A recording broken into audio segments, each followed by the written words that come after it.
Sound check. Check, check, check. Sound, stuff, words. Let's see if Noise we pollution 101. Oh, that'd be another great name for a podcast. Noise pollution? Noise pollution 101. Yeah. Sound, I've got my screaming stuff, button words. if you want me to test that. Let's see if Noise screaming pollution button. 101. That doesn't sound Ooh, that'd be appealing. another great name for a podcast. Noise pollution? Noise I heard pollution Miles 101. cough. That's good enough.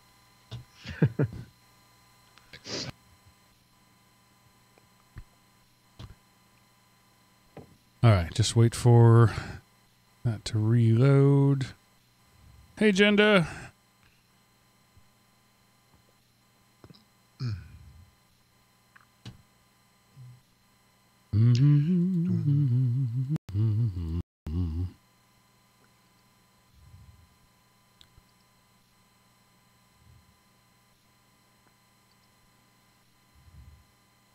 Oh yeah, need to start my segment timers.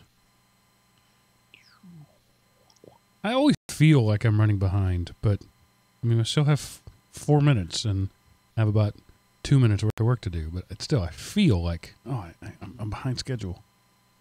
Hey, I just learned something about the Mac. It's kind of neat. If you shake your mouse, the mouse cursor grows to 5 times its normal size. Like if you know how sometimes you can't find where your mouse is on the screen, so you kind of move it around, you might shake it just so you can find it. Like if you do that on a Mac and you shake it, it grows to this mega size. Huh. That's actually quite cool. It is. That's a neat idea. Damn it, Apple. How dare you? You're not supposed to have good ideas. Jeez. So here's the question. Who did they rip that off from and not tell? Probably Xerox. If you shake a Windows window, I don't know if you know that, it minimizes every other window. Oh, I didn't know that. Yeah, Windows 7 and 10 do that. Is it 7 and 10? Yeah. And then you shake it again, it brings them back.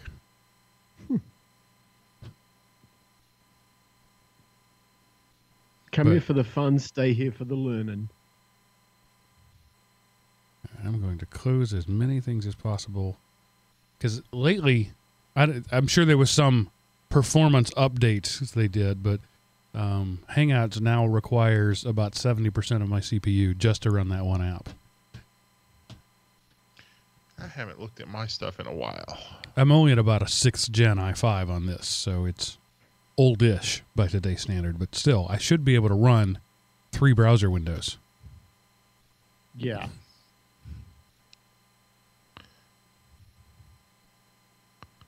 I just reclaimed an old Ethereum mining rig and turned that into a secondary video thing.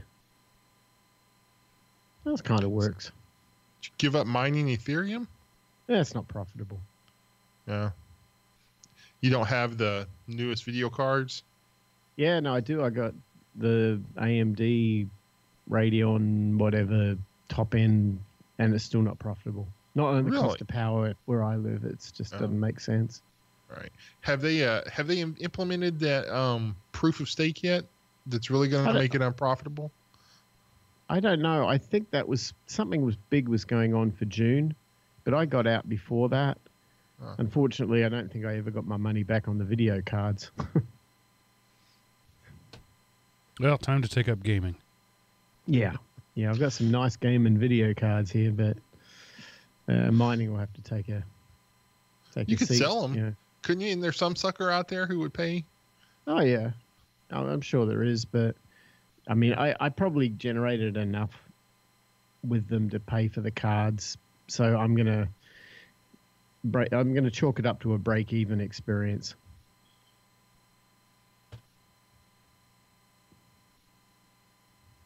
See, I was bragging about having plenty of time, and now I'm waiting on browser windows to open.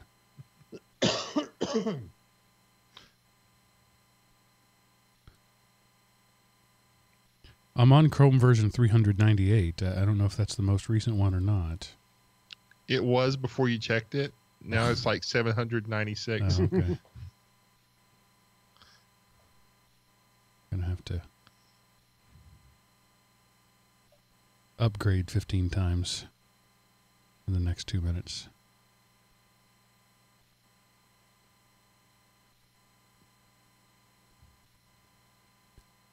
I believe in iteration, but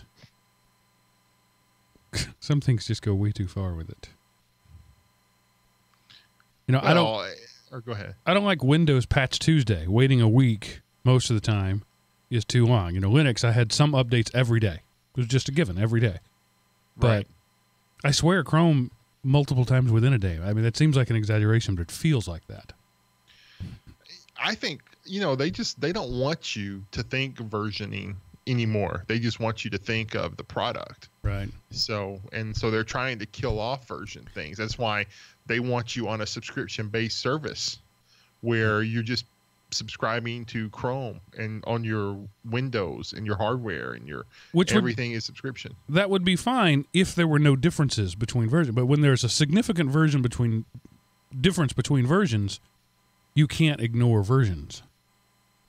But if everything was subscription, you would automatically get the new one, and so it wouldn't matter if there was a difference or not. Yeah.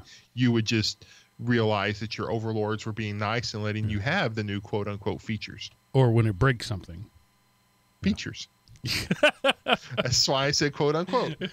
I actually had to tell a client, I mean, I didn't use those words, but I had to tell a client it's not a bug, it's a feature.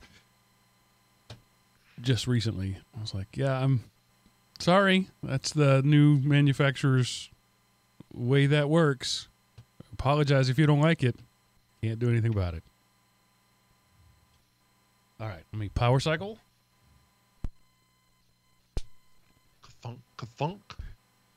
You hear that when I do that? Yep. Just need to replace my whole rig. Once I do that, I'll be set. Just throw everything out and start over again. But considering most of this gear is 8 to 10 years old, I guess I've gotten a pretty good life out of it. My Alesis Multimix 8 that's been out of production for almost a decade. Oh, good. It's a solid mixer. Yeah. Just no drivers beyond Windows 95. I mean, Windows XP, sorry. Same thing. What 95 was supposed to be. Right. And then they got to Windows 7 and it was like, it's perfect. Let's break stuff. And started from there. It wasn't perfect, but it was the best Windows they've ever done, and everything else has been a downgrade. Yeah, let's turn Windows into a phone. Yes. The tabletification of the OS. I coined that phrase in 2011. It's going to be subscription probably before too long. You're going to subscribe to Windows. Well, that is already a thing. What do they call that? But yeah, I mean, for Office, that's how they try to get you to do it. It's up front, it costs about 3 years worth. Right. So it's almost not worth it. But yeah, there are plans for OSs already, but they're just not releasing OSs fast enough to make that work. All right, moving on. Anything we need to talk about before we go? This is just going to be wind up Miles and watch him go. Pretty Something much. like that. Like one of those little monkeys with symbols. You feeling better? Are you feeling better? Oh, feeling me? Yeah, as long as I don't start coughing up a lung in the middle of the podcast, I'll be fine. All right. Yeah, don't do that. Lung coughing is not pleasant. Excuse me. See, it'll happen, but I'll try and hold myself back. I'm supposed to have this really cool little button thing, but every time I press it, it drives everyone insane. So I'm not going to do that. Could have we could do like the burping episode. This would be the coughing episode. Yeah. I forgot all about the burpisode. Yeah. Yeah, because what did I do? I software muted it, but I didn't mute You were the muting hardware. Yeah, you were muting Skype. And so I never knew it. And I never listened to the show back. Yeah, that was my mistake. And by that point, I could have gone through and meticulously moved every one of them, but it was so funny. I couldn't do that. Oh, Okay. man, the history. Okay. Gonna make a marker, start a show. Recording. Oh yeah, that part. I've already done recording for 3 minutes. I just assumed. I always wait for the go. Please start your recording devices now. Oh, but mine was already going. Oh, foiled. All right. 1, 2, 3, go. Hey everybody, and welcome back to the GeekRant, episode 330. Recorded July 8th, 2018, and brought to you by Element OP Productions. I did that wrong. That felt wrong. I don't do hey everybody. Seemed right there, yeah. It's hello everyone. Hey everybody, that's the Android App Addicts one. That's right. This is hello everyone. That just felt weird. We wouldn't want to change anything. I mean, I can't do a new intro 300 episodes in. Let's do that again. Just because it's going to wig me out, if nothing else. All right, here we go. Hello, everyone, and welcome to the GeekRant, episode 330. The Third Industrial Revolution, recorded July 8th, 2018, and brought to you by Element OP Productions. ElementOP.com. Welcome back, ladies and gentlemen, to Drive Time Radio for Geeks. I am your host, Mark, sometimes known as the Sultan of the Soapbox Cockerel, and joining me this week, as always, except last week, and we won't mention that, are your two stalwart co-hosts, Seth, the Gooey Kid Anderson, and Miles, the Aussie Janair Wakeham. Hello, gentlemen. Hey, Mark, and welcome back, Miles, and all the great opiates. Yeah, I promise I won't cough up a lung. Yeah, don't make promises you can't keep, Miles. Yeah.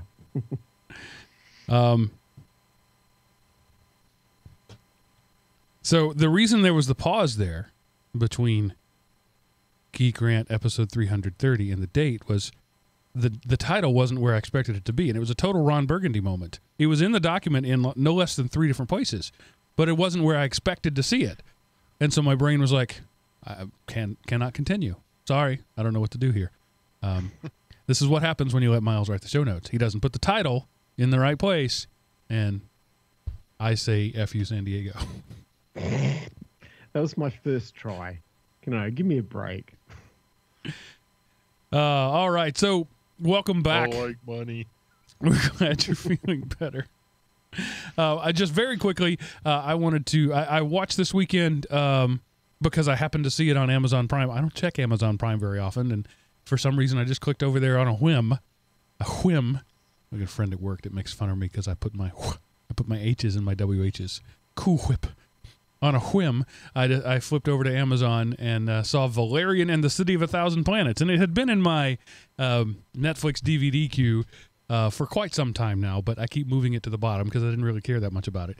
But anyway, I watched it, and it didn't suck. I really expected it to suck. I mean, I was full-on expecting suckage, and it was a decent movie. It was a 6.5, 7 out of 10. Definitely worth watching on a Saturday afternoon. So there's the great news. Valerian and the City of a Thousand Planets doesn't suck. Yeah, nobody takes my word for it. But now that the wow, everybody's forgetting everything. Now that the Sultan of the Soapbox spoken, everyone can rush out and watch it. Sorry. So what's the theme? I mean, I'm sorry, I have no idea what this is about. What's the general theme of the movie? Okay, so did you see The Fifth Element? Yeah. Did you like The Fifth Element?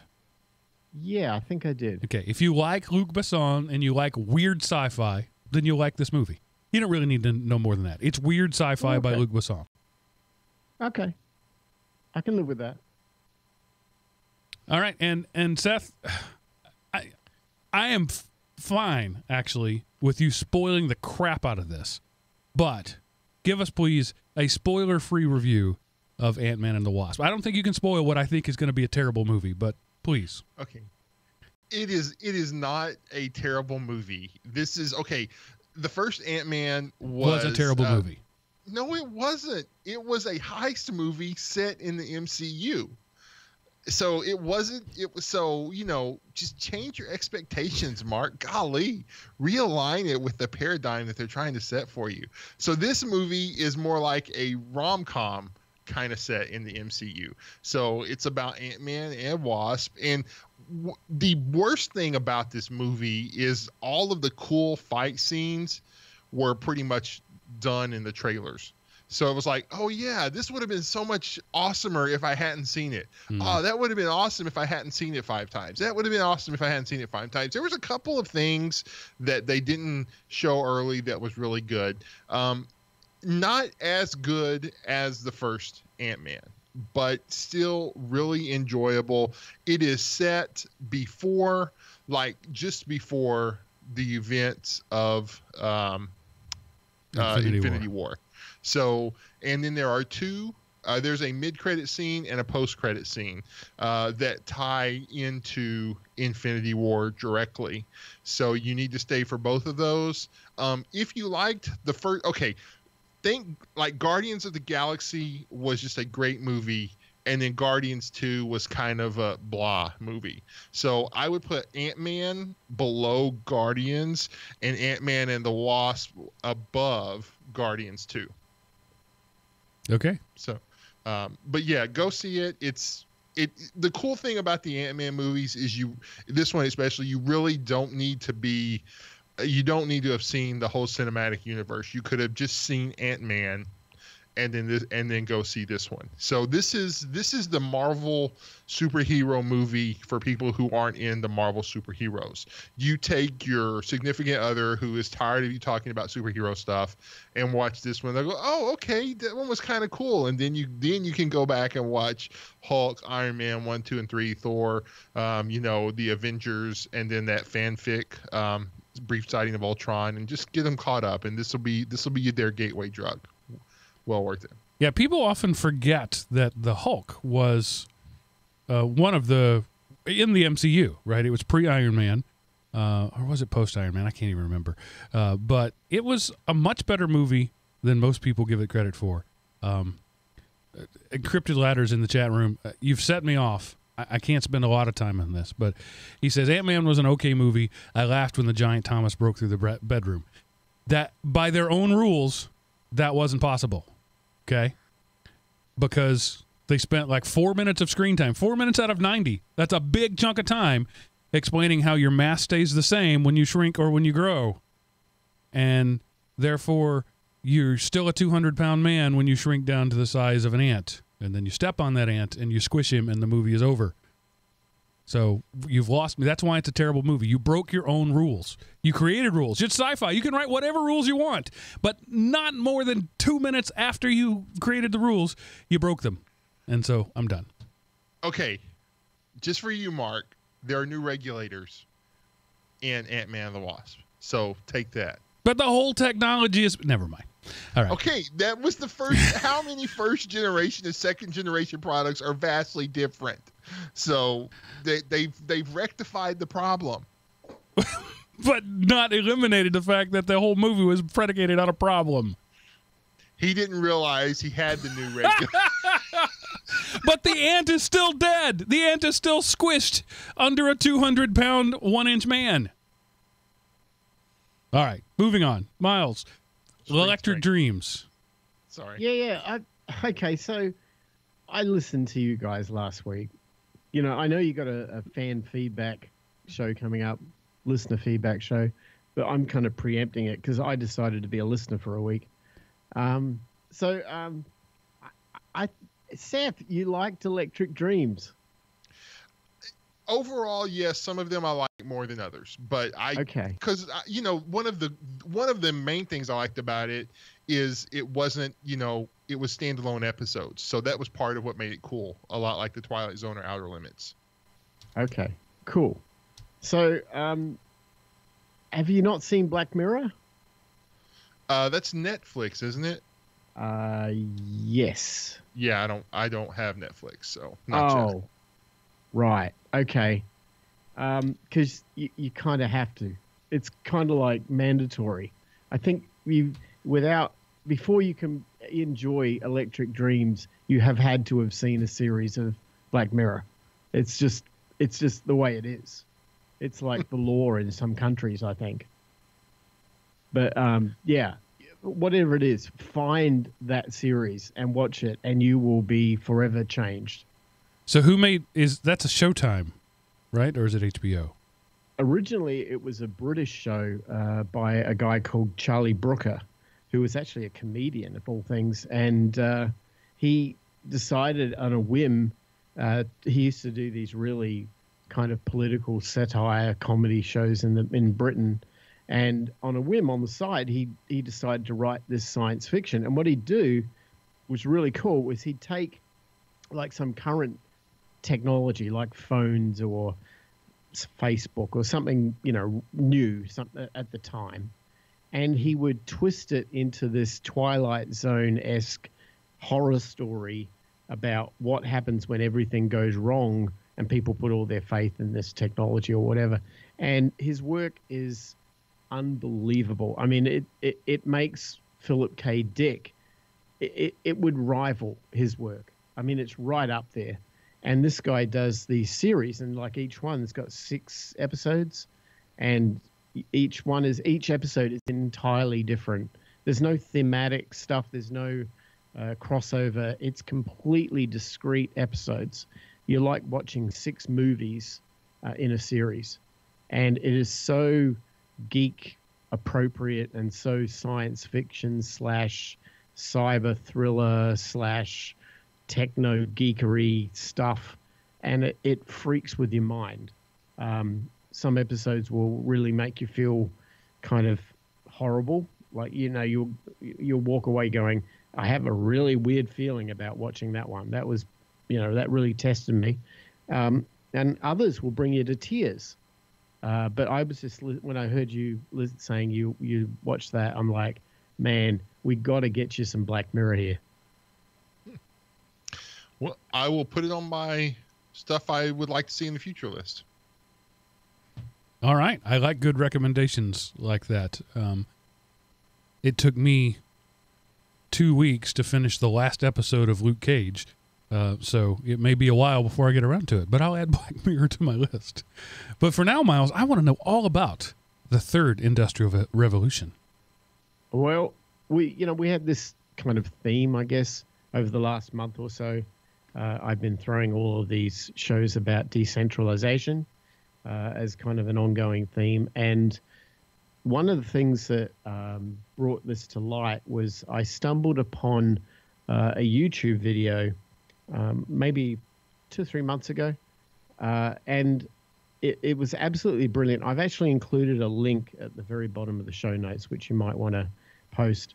But it was put together by Vice, who are the guys behind like Motherboard, and they're kind of a left-leaning show. They're kind of liberal, but they're very good at doing progressive, scientific, science-based stuff. And they did this kind of I guess it was a lecture, but more of in an entertainment form by a guy by the name of Jeremy Rifkin, who projected an interesting thought, which I wanted to talk a little bit about today, and that was that we, in fact, may well be in or walking into a third industrial revolution in history.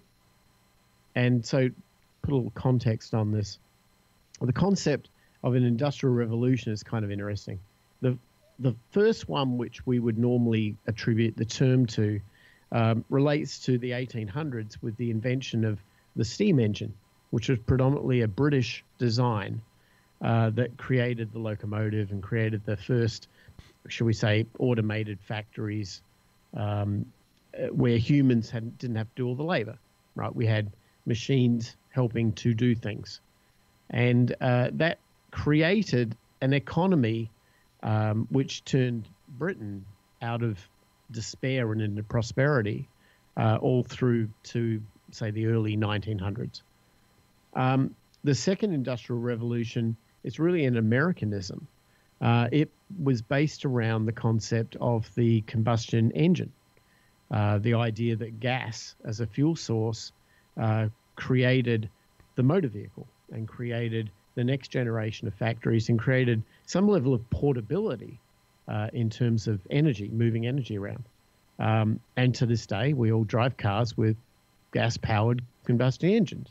That was the switchover which created a profitable economy in the United States that led through all of the wars. In fact, it was because of that very invention that America was able to maintain such a dominant position in terms of its military might because of its equipment. It had planes, tanks, submarines. It had things that ran on the combustion engine, which were critical factors in terms of its ability to win wars. So too, other countries did as well, but just not quite as good. And as a result, you see the results. That's how the wars work. Industrial revolutions, when it came to the combustion engine, changed, and it turned enormous amounts of economic wealth into the hands of people who owned that technology. So right now, the interesting theory is the third industrial revolution is all about finding yet another form of power. And in this particular case, I'm thinking we're talking solar. Now, some could say wind, but I'm thinking solar. And the one reason why this is, the one thing about solar is it's not quite as good as gas-powered combustion engine because it's not really as portable.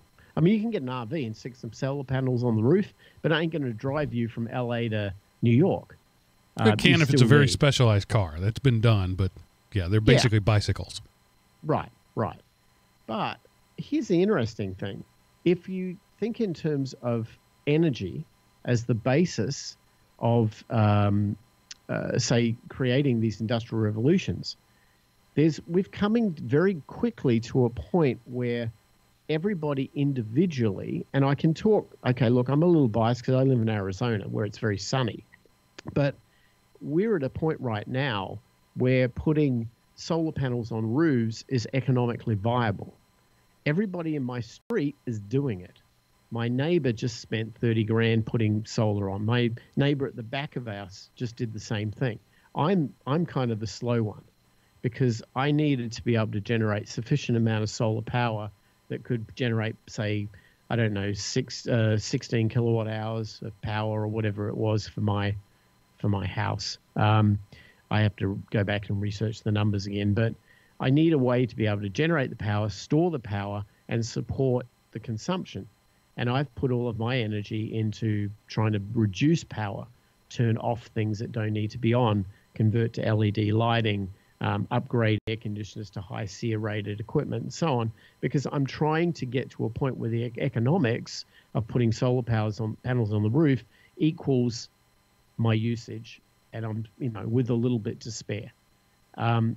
What I think is happening while I go through this exercise is that the cost of the technology is coming down and down all the time. The efficacy of each solar panel is going up.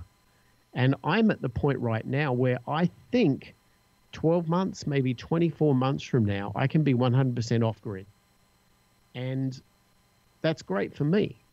But what does it really mean? Well, the interesting thing about Rifkin and his study about this concept that energy drives these economic booms and busts period is that when the case of solar, it changes a lot because all of a sudden, if you are your own power company, then it's part of a decentralized movement that you are no longer tethered to a supplier that can dictate the things you need, right? You're entirely independent. Yeah, the whole concept, let me jump in. The whole concept of a power grid is pretty foreign in most of the world. Africa, the entire continent, for example, if you have power, it's because you generate it locally some way or another. In the U.S., really, Edison and Westinghouse sort of competed to build a system of lines connecting every structure, and we just sort of embedded that over the course of about 100 years into that's the way things are. But yeah, it is also an incredibly inefficient way to do it because all of our power transmits over a long distance, and a lot is lost in that, just in the transmission.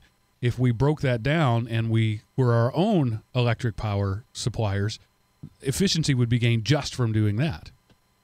Well, another couple of things that should lead to that or tie off that are happening at the moment here as well. Like, for example, they put a bill through, about a week or so ago, there was this information going on in the local press here in Arizona about an initiative that needed signatures to get on the ballot. We've got, elections coming up in November, and they do a lot of local issues. And one of the issues that was being pushed by a billionaire out of California who was kind of lobbying for Arizona to take the initiative on this was that 50% of our power providers must generate their power through renewable energy by, I think it's 2030, something like that. That's a big challenge. But in Arizona, with the sun here being as bright as it is, one would think you could achieve that. The power company responded that if this bill goes on the ballot, which, by the way, it did, it got 485,000 signatures supporting it. So we'll be voting on this in November. If, in fact, this goes through, the power company are warning, oh, your power bill's going to skyrocket, it's going to go through the roof and all this sort of stuff. Well, that's because they've already got sunk cost in nuclear power that, will become, they'll have to shut it down, and they'll have to generate their power through other forms. They'll be forced to invest yet again in power infrastructure. But what I think is going to happen is that if this thing goes on the ballot and it gets voted in, you're going to see everybody on my street going solar like crazy. They're all going to put panels on their roofs. They're all going to be their own little power company, and they're all going to detach from that grid. And it's interesting when I look at this, the reason why this is a noteworthy event is that this is just one thing, right? Power. Okay, we've got lots of other things in our lives. Power is important. Energy runs all the things that we geeks love, our computers, our gadgets, our internet, our TV, or whatever. It's all run by energy. So if we put the energy back into the hands of the individual so that they have their own power capability, if you look at all the other things that are being put into the decentralized or back into the hands of the individual, it's kind of like this forest and the tree thing. We see on a weekly basis these individual events, but when you string them all together, you see this long line of decentralization. Uber, Airbnb, you've got more options for telecommunications. You're no longer needing a phone company, maybe a mobile phone company, but not in the traditional sense. People are cord cutting. There are so many things going on that we're all decentralizing ourselves and moving away from needing even to be in an urban city. We could go off into the country in smaller communities, which would be more normal for humanity to do that, and grow food or get food from each other and generate our own power and still have our communications and not lose anything, and yet drop our expense base dramatically by not having to pick up the cost of being in an urban sprawl. And these sorts of things are happening without us even realizing it. And it's funny, it's almost like I blinked, and when I opened my eyes and saw what was going on in the space of just a couple of weeks, having been away and come back, I'm sort of thinking we're reaching, I guess, a tipping point where we fall into this new world where maybe we regain everything back that we've been threatened against and complaining about how Comcast are charging too much, or the pharmaceutical companies are killing us, or you can't get health insurance at a decent price anymore. I think those things are starting to change, and I see that a decentralized model is the way in which we regain the power back. That's kind of my take on it, but I'm curious as to what you guys might be seeing. Seth, I'll let you go first. Okay, well, I'm hopeful that the future leads this way, but I also know that the big, like the we're talking about power. So the power companies are going to do their best to charge you for multiple things. They're not only going to charge you for the power they send you, but they're going to charge you for the power that they could potentially send you if you ask for it. And so, yes, you have your electricity, but you're still paying the same thing to have these lines attached because they got an ordinance passed through city, county, or state saying that, you know, your home has to be attached to a public utility grid or something like that. So it's one of those, you know, the price of freedom is eternal vigilance, and America doesn't have eternal vigilance. We have one cycle vigilance. You know, we'll do the right thing the first time, but after that, forget it. We did it once, wasn't that enough? So I'm worried that we're not going to be on top of it and allow it to come through. And then maybe you know more about this, but I know that like the process of making solar panels is is energy intensive, and it's also could be kind of destructive to the environment. Is this another one of things where we get to pat ourselves on the back because we're going green, but because the solar panels are made overseas, they're poisoning their environment, producing them for us? So have you looked into that and see how much energy it costs to make them versus, you know, what kind of toxic materials are used and waste from that? I can't say that from a, you know, as a scientific research project, I've gone into that level of depth, but we have a company here in Phoenix that's down the road from us called First Solar, and they're a big stock market listed company, and they've been around for ages, and I think they were famous for creating the first dollar per watt, or I can't remember. It was they brought the price of solar panels down through efficiency. But what happened was we could not find local buyers in the United States. They were actually getting those panels produced in Pennsylvania, but we could not find local buyers here. So they found their market by selling to the city of Berlin, who were early adopters and bought billions of dollars of First Solar product, and now are somewhere around 25% green. Completely self-sufficient in energy. Meanwhile, you've got places like Denmark, which are 100% self-sufficient. And the funny thing is that it's sort of directly or sort of like indirectly related to your question in regards to environmental effectiveness of build quality and so on. The one thing to keep in mind is that it's a finite event to create a solar panel.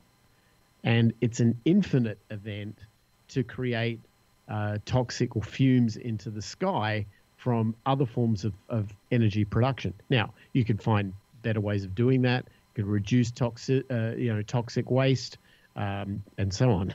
But nuclear power produces nuclear waste, and fossil fuels produces energy, and solar produces nothing other than the cost of building a panel, a finite event. We have the largest solar fields in the world in Arizona. The funny thing is, they're owned by the Spanish. They're not owned by us. A company out of Valencia, Spain owns it, and we basically gave them the rights to use our land because their argument is sound. You don't own the sun. And, you know, we don't own the sun. Everybody owns the sun, right? Everybody gets it shined on us. We all get sunburnt. We're all subjected to the sun. No one owns the sun. So if you own land and you're willing to sell it off to somebody to put panels there, let them have at it. And if it means that you can produce those panels in the United States and make jobs for people and do that, great. And if you can't and you're not cost effective, fine. And I know there's a 30% tariff on this stuff now, but at the end of the day, there's still federal government tax credits against solar panels, which are incredible, by the way. They're not just saying deduct your purchase price against, or X% of your purchase against your taxes. No, they're saying calculate what you spent, take 30% of that, and just take it off your tax. It's like it's not a function of calculation against revenue. It's a complete, here's a check for 30% of what you spent. I mean, it's the best deal I've ever seen. Right. With these things and a finite cost to produce the product, at some point, I guarantee it's not an argument about green and left-wing thinking and, you know, hippies and all that. This is an argument about what's right for my wallet. And excuse me. And I think that what we're going to see is that individual decision based on, do I want to write a check for $500 a month to the power company, or put these excuse me, put these panels up on my roof and let myself be the power company. All right, so here's my problem with everything you just said. You know, power to the people, you know, all that good stuff. Rah, I'm with you. Except that everything you just described requires a tremendous amount of personal responsibility. And that has been bred out of Western culture. And I don't think technology can bring it back. I'm not saying it can't come back, but these things that you're talking about, the efficiencies of technology as things advance, are not going to change the human organism.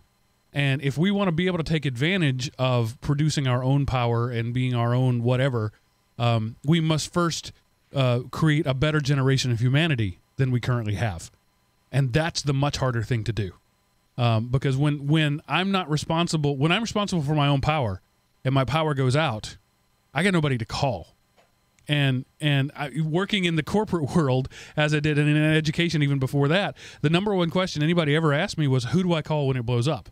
Right? I was denied the opportunity to use tools because there was no 800 number. That's the way corporate world thinks, but that's also the way the individual thinks. And for all these things where you talk about we're decentralizing, really we're just shifting things around. Cord cutting isn't cord cutting, it's just cord shifting. You move more over to that Ethernet cord than you had before. You move more over to that fiber optic.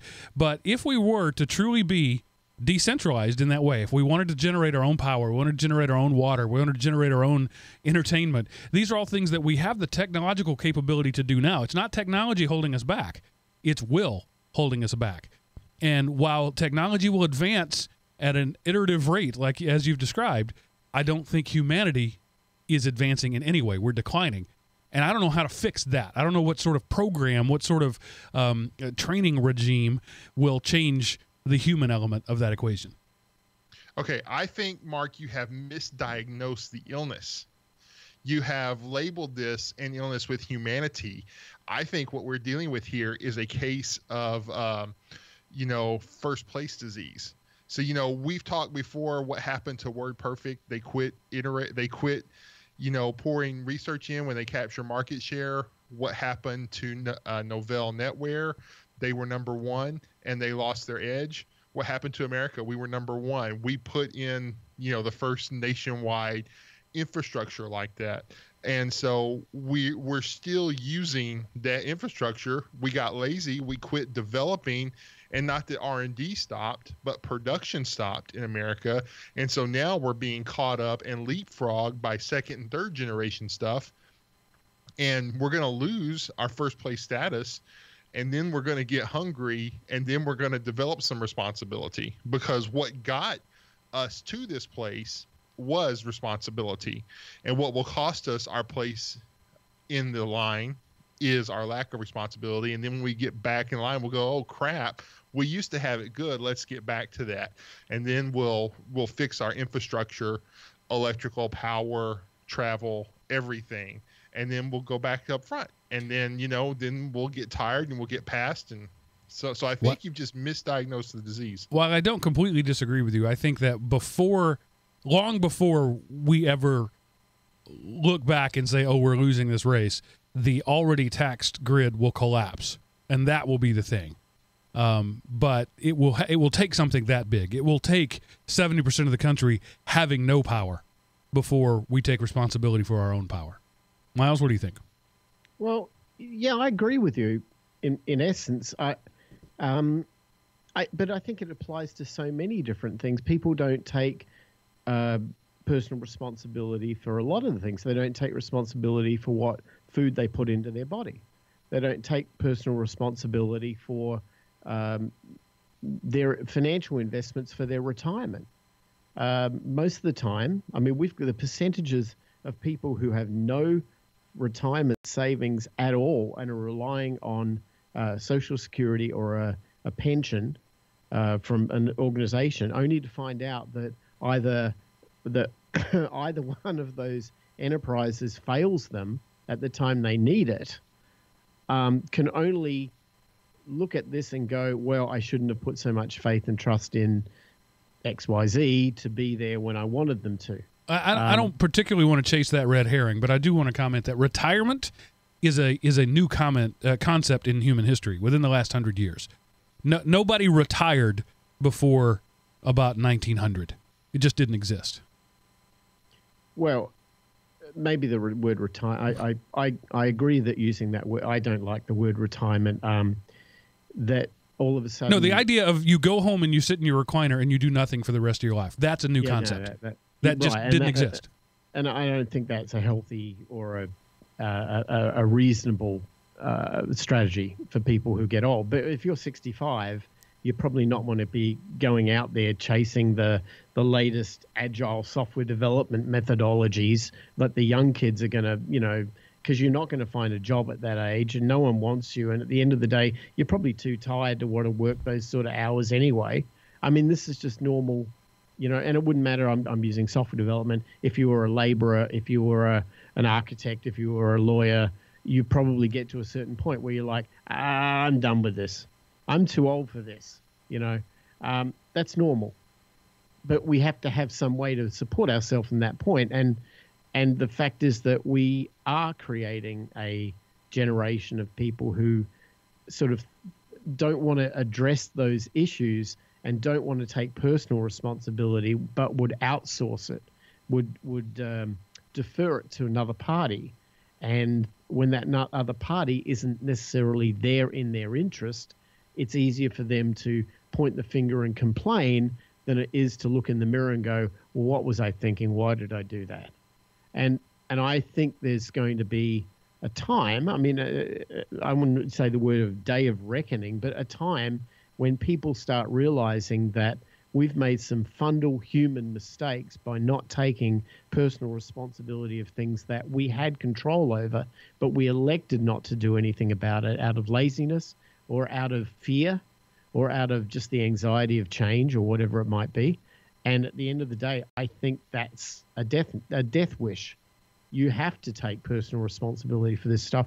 I'm not saying you have to be the power company, but I think that what's going to happen is the technology is going to get easier. You're going to have your Elon Musks out there with his Tesla power walls and apps on your phone to tell you what's going on and four-way redundancy on lines, and it's going to have to be done to code and certified and whatever. And at the end of the day, yeah, it's going to work. And you're going to have free power, and you're going to be, 65 looking down the barrel and saying to yourself, man, I made the right decision 20 years ago when I went and put solar panels on the roof. I mean, that my father-in-law, before he died, was in exactly that situation. He had invested early on in putting solar. He had a farm. He had invested early on in putting solar in that farm, and he didn't pay a power bill for 20 years. I want that. I don't want the farm, but I'd like the not paying the power bill for 20 years. I live in the South, and there's plenty of sun in the South. But in order to have solar, I would have to cut down all the trees in my backyard. I bought this house because of those trees. That's a sacrifice at this point I'm not willing to make. I'm willing to pay somebody else for power for the rest of my life to keep those trees. Wow, they're expensive trees. They are. But they're why I bought this land. Right. It's a beautiful wooded lot. That's why I purchased it. And it's just it's a lifestyle choice. We all make lifestyle choices, right? When you buy that $70,000 pickup truck, that's not because you need that truck. It's because that's a lifestyle choice. And I think that's the battle we're in right now. I say that to illustrate the point of we have a system where I have the ability to outsource that. If the grid, use that word, collapse, I'd be out there with a chainsaw the next day. But we're in a situation right now where I have options, and I choose to pay for power and keep my trees. No, here's the good news. Thank God we live in a country where we all have choices. Right. And I commend your choice and all power to you. But if you can't pay for your power, don't come running to me for the money. Yeah, well, If you can take that on board and it's your choice and the buck stops on your desk, all power to you, man. yeah, I happen to live in a place where electricity is cheap, so Right. it's a very different experience. But and then you look at people, Portland, Oregon, for example. Solar's just not a huge option up there. You go even farther away. What if you live above the Arctic Circle? Solar isn't an option. So you're still going to have to outsource that to some degree. It may the origination point may be solar, but it's not going to be backyard solar. We're just not there globally yet. Right. I'm wondering if, you know how like you've got areas, say the Saudi Arabian area, Persian Gulf and so on, which are incredibly wealthy over the top because of oil.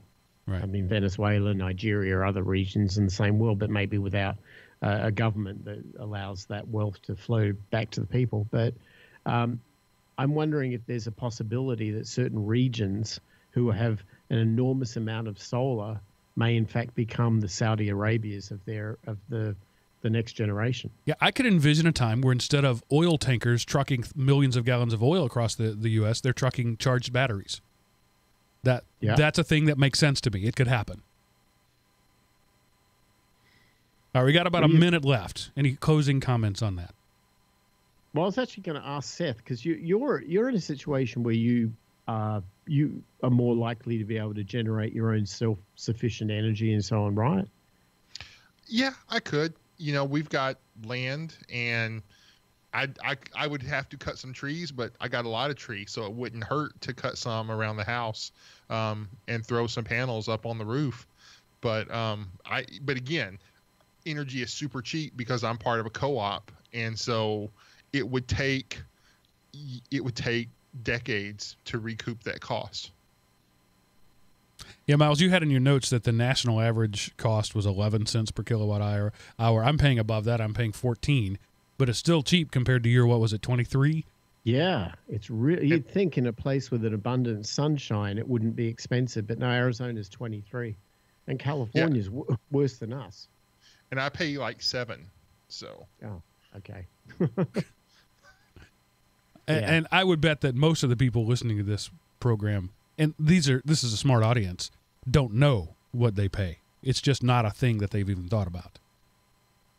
I think I'd put the challenge out there. If you are paying a power bill, have a look at your bill and work out what you pay and work out what it's like compared to the national average, and see whether or not there might be alternative options or ways that even you could reduce power consumption by doing some simple things within the house. I mean, that's easy enough to do. But, there are a lot of options here. But all of those options cost money. Like you said, you have to upgrade systems. You have to replace existing legacy devices. And so, I'm going to put on my liberal hat and say it's the poorest in the society that pay the price for that, or sacrifice because they can't pay the price for that. And the only answer to that is, yep, it just is. Yeah, it is. All right, that's a look at the future. Now, Seth, tell us what happened this week in history. All right, so before I get started, I first want to apologize because this is an East Texan trying to say some Japanese. So on July the 7th, 1955, Tokyo Tushin Koyo, or the Tokyo Telecommunications Engineering Corporation, sells their first transistor radios in Japan. Why is that a big deal, you ask? Because 3 years later, this company changed its name to Sony. And that happened this week in History Mark. And now back to you. And I've heard of Sony. They're a small company that do a few things around here. Yeah. They made the Walkman. Yeah, I don't remember what it was, but I was watching something retro, right, a TV or a movie or something, and they had those orange earphones on. That was so iconic. Everybody saw the orange. It was probably Guardians of the Galaxy. Anybody of my age recognizes those orange earphones, but the kids have no idea what those are. No concept. But yeah, Sony changed the world. In a lot of ways, Sony changed the world. Think about that statement. That's a true statement. Sony changed the world. Yeah, and Sony is the reason I don't want to pay $300 for carrying around a Walkman that I can make phone calls on, because a Walkman is not worth $300. So, and neither is a telephone. Well, because I mean, I do so little calling. I'm not popular. Nobody talks to me. So. All right. Now, what do you have to lower my productivity this week, making you seem like a better hiring option? Okay, well, if you've ever wanted to travel the world and you can't do it because you're saving to switch over to solar power, well, this is a way you can bring a little bit of the world to you. If you go to universalyums.com, you can sign up, and what they do is every month they send you a box of snacks from a different country. And so that's what it is. It can be from Japan, Korea, Mexico, Venezuela, wherever. It's just, however often you just, whatever plan you purchase for however long you want to purchase, you can get snacks from that country sent to you, to your door, and you can try them and see, hey, I wouldn't want to go there because all their snacks taste bad. Or I want to go there because their snacks are delicious. It's an interesting idea until you find out that most of the rest of the country eats bugs and worms. I mean, rest of the world. But sure, that sounds interesting. The prices are $14 for 6 snacks, $25 for 12 snacks, and $39 for 20 snacks.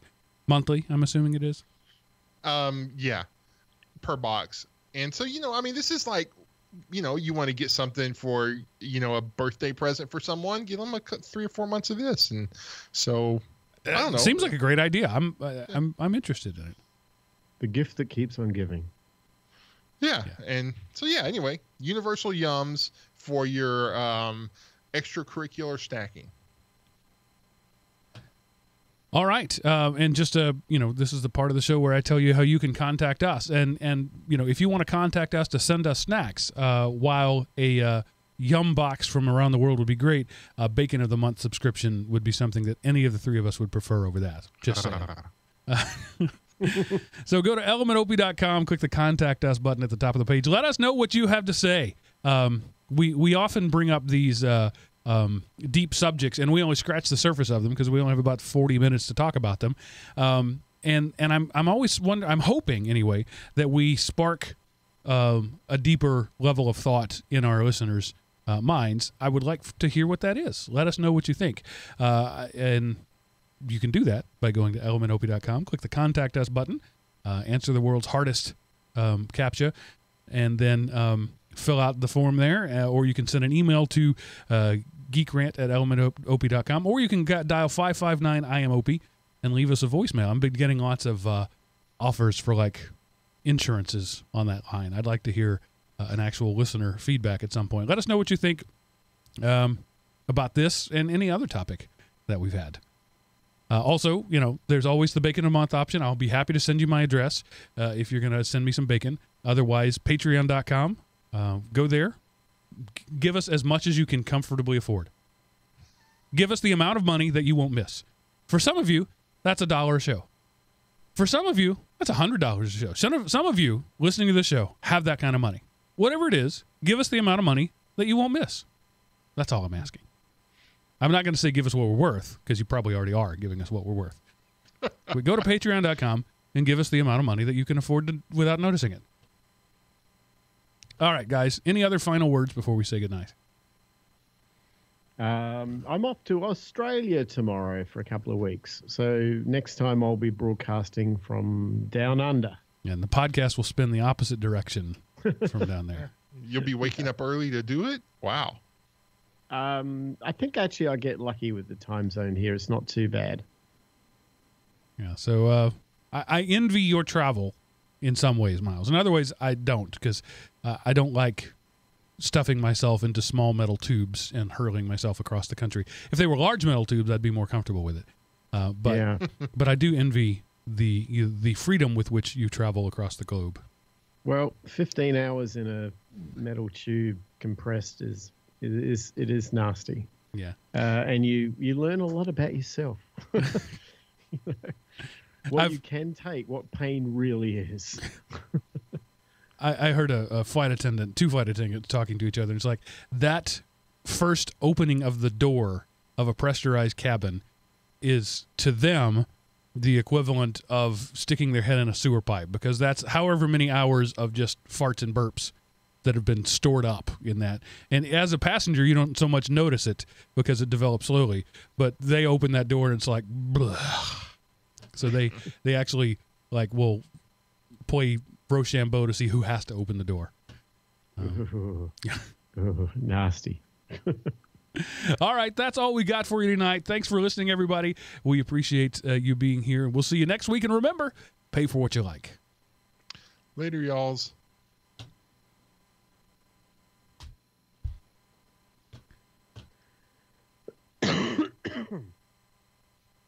Man, I can't believe I didn't cough up a lung. Yeah, you made it through. Congratulations. I'll have to do a little editing there, but nothing serious. Oh, yeah. Sorry about that. No worries. Man, this thing. Sheesh. I didn't get it in Mexico. I got it when I got back. I went to the gym a couple of days later. Oh, there's your problem. You went to work out. What were you thinking? Yeah, some horribly infected, sweaty person must have used the treadmill. And, a couple of days later, I'm like, this doesn't feel right. All right, Anyway. YouTubers, thanks for sticking out with us. We'll see you later. I'm cutting you off. You're dead to me.